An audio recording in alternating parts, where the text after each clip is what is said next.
Godzilla! Alright, I'm recording this kind of late, but just a few days ago, I was lathering up my larva, thinking about Godzilla manifesting his return, to save us from BB. And holy shit, the petition I signed years ago actually might have resulted in Destroy All Monsters Melee being remastered. Now this is huge, okay? I didn't have a GameCube growing up, I didn't have Destroy All Monsters Melee, but I had a PS2 and Save the Earth, which, if you know ball, is basically just Destroy All Monsters Melee with more monsters and more polished mechanics. I was pretty floored, as was everybody else who's a kaiju fan, Flash forward to today, just a few hours ago, an interview drops between editor-in-chief Ron Burke of a small channel called Gaming Trend and Pipeworks developer Ethan Stearns. I was most interested in hearing what their plans were to introduce new gameplay mechanics and possibly new kaiju as well to the original Destroy All Monsters Melee roster.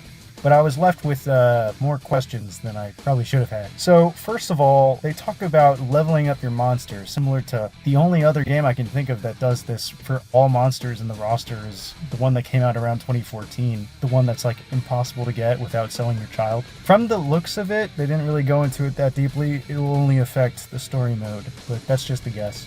I do appreciate the larger levels. If you played the original games, you know that basically every match ends up near the corner of the stage with the wall that like bounces you back, like combos and shit. It would just be cool to have more architecture and buildings to throw in place of that. They didn't specify exactly which modes would return, but I'm just excited that I get to brawl. I'm pretty sure that's what we're all here for. And the graphical improvements go without saying, although I do appreciate the ability to change between nighttime and daytime. All of my favorite kaiju fights take place during the night. Godzilla against Mechagodzilla, that shit goes insane, even to this day, even though it looks like they're hugging. However, it's clear that Ron doesn't really give a damn about Godzilla. He doesn't really know what he's talking about. He calls Kiryu Piryu, nice going guys, and Toho Toyo, which I guess would be appropriate if they were Swedish. This dumb gaijin can't tell the difference between a Mathra and a Gagan. Stearns makes a really odd point about honoring what the fans would appreciate as authentic in its choices of monster and the designs of the actual models. The Pipeworks games weren't always 100% loyal to the costume design or anything like that, and nobody expected them to be like that. The 2014 game does an excellent job of doing this, but few people actually enjoy that because it doesn't carry the brawler flow and speed that the Pipeworks games do, which I think they should lean on,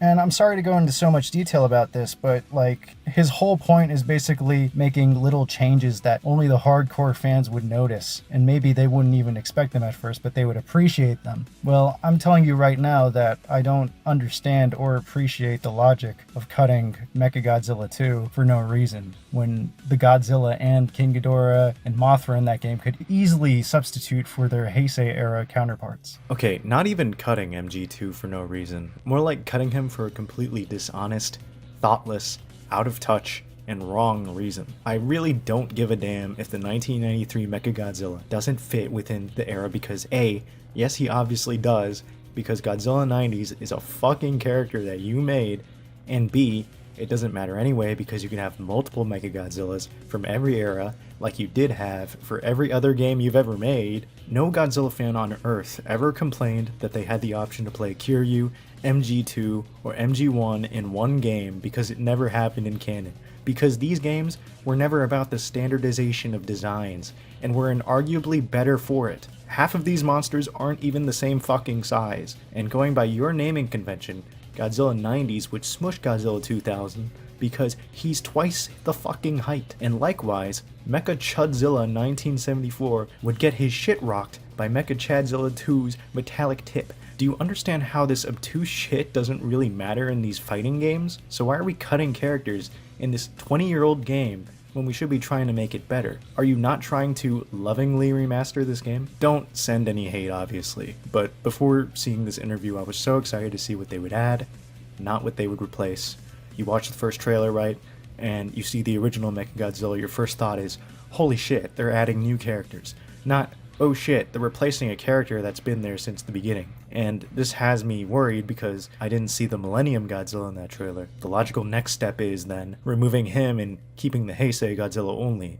This completely undermines the appeal these games have always had, which is celebrating Godzilla across each of its eras. And this is why I'm saying that people should appreciate Unleashed more, because Unleashed crammed as many monsters as it could into its roster, and that was easily the coolest part about that game. And the models were pretty, premium too. But people didn't like Unleashed. Well, here's a truth bomb. People want Unleashed's roster without the shitty controls. People want Unleashed, but they don't want Unleashed, you know what I mean? Pipeworks, you better be working that pipe day and night.